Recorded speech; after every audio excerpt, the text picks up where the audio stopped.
कर मुकिया हशर दावी जदों दा मैं ए सुने आए तुसां चकिया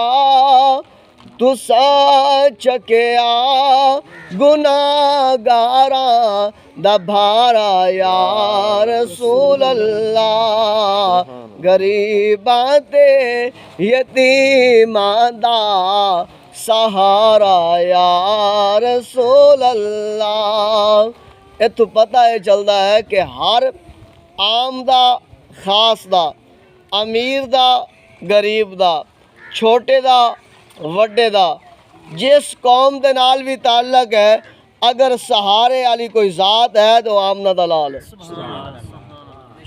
अगर किसी चीज़ का सहारा उन्हें मिल सकता है अगर बख्शिश का जरिया कोई है तो लजपाल नबी है।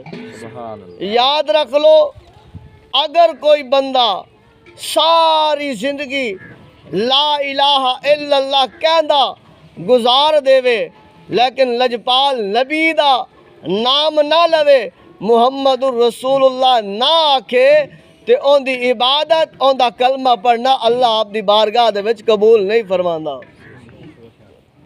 क्यों फरमावे? क्योंकि अल्लाह ने फरमाया कि ऐ महबूब मैं तैनू पैदा किया तैनू मैं बनाया तैनू मैं इस दुनिया ते भेजा तैनू मैं सजाया तैनू मैं संवारिया इस वास्ते कि तू दुनिया ते जाके मेरा नाम लवेगा और दुनिया वाले तेरे सामने मेरा नाम लवणगे और तेरा नाम लवणगे तो बख्शिश दी राह उन्होंने मिलेगी। अगर मेरा नाम लेंदे तेरा नाम नहीं लेंदे तो बख्शिश दी राह कोई नहीं।